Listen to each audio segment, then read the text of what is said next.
વાત કરીએ સ્કૂલના સ્વિમિંગ પુલમાં એક વિદ્યાર્થીના મોતની ઘટનાને લઈને, જેને લઈને વાલીઓમાં આક્રોશ ભભૂકી ઉઠ્યો છે। ઉલ્લેખનીય છે કે થોડા દિવસ પહેલા મોરબીની ન્યૂ એરા ગ્લોબલ સ્કૂલના સ્વિમિંગ પુલમાં એક વિદ્યાર્થીનું ડૂબી જવાથી મોત થયું હતું। આ ઘટના બાદ મૃતક વિદ્યાર્થીના વાલીઓ સ્કૂલે પહોંચ્યા અને ત્યાં હોબાળો મચાવ્યો।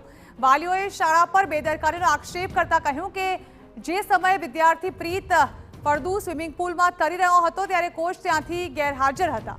વાલીઓએ જણાવ્યું કે સીસીટીવીમાં દેખાય છે કે વિદ્યાર્થી 3 થી 4 મિનિટ સુધી પાણીમાં બચવા મથી રહ્યો છે, છતાં કોચ ગેરહાજર હોવાને કારણે કોઈ બચાવી ન શક્યું।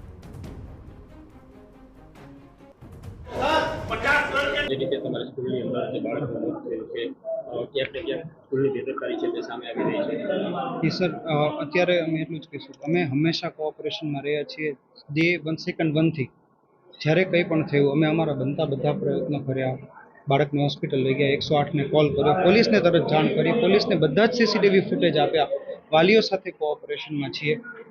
અમે કોઈ પણ વસ્તુમાં નોન કોઓપરેશન કે છુપાવવા નથી માંગતા। તપાસ પૂરી થાય ત્યારે જે સામે આવશે સ્વીકારવા અમે તૈયાર છીએ।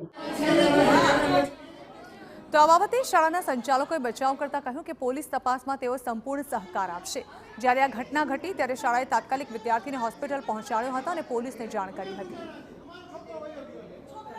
4 થી 5 મિનિટ છોકરો અંદર સ્વિમિંગ પુલમાં પાણીમાં જાય ત્યાં સુધી કોઈની નજર જ ના પડી, કોઈ કોચની કંઈ હતા જ નહીં। તેનો મતલબ તો એવો થયો ને કે અહીંયા કોઈ જવાબદાર વ્યક્તિ હતા નહીં।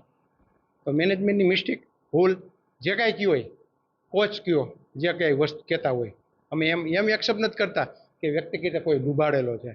મેનેજમેન્ટની ખામી કે જે કાંઈ ભૂલ કયો છે એ બધું છે। અમે એટલું જ ઈચ્છીએ છીએ કે અમારા છોકરાને ન્યાય મળે અને આગળ જતા ભવિષ્યમાં ક્યારેય બીજા વાલીના છોકરાઓને ક્યારે આ બનાવ ના બને, અમારી એવી ઈચ્છા।